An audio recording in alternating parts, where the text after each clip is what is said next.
सामने मु ए क्वेश्चन टाको लिखि देछि तो क्वेश्चन देछि find the water image of a clock when it shown in 10टा 14 तो आमे यार वाटर इमेज ता केमिति बाहर करबा तो चलो तो आमे सेही फार्मूला रे पकै की अप्लाई करिमा तो आमे जानथिले कोन 18 30 रु माइनस करिमा 18 30 रखिले तो के 10टा 14 देछि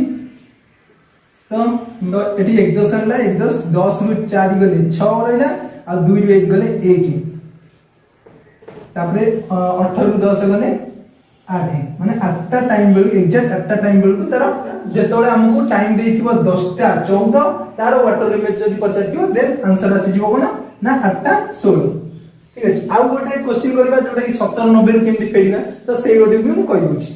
तो सांग माने पुणी से माने सेम क्वेश्चन रहला तो हम केमति 70 90 रु ताको अप्लाई करबा सेटा को हमें देखिबा तो मु समय नै जेछि 9टा 50 तो ताको हमें केमति वाटर इमेज रे ताको बाहर करबा जेतोने हमें धमे समयटा 9टा 50 तो वाटर इमेज ताको जदी हम 18 30 पकेबा तो से सॉल्व हो कि देखो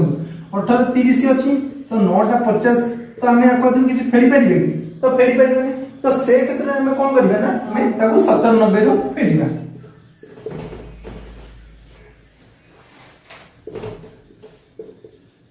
तो हमें आको फेडी देले ए जीवो 9 रु 5 गली 4 7 रु 9 जाई परिबे 1 दशमलव 17 रु 9 गले 8 8टा 40 तो जेतबे समय हमर 9टा 50 देइथिबो तार वाटर इमेज पचारले हमर हे जिवो 8टा 40 से बोलिबो हे जिवो और थैंक यू नमस्कार।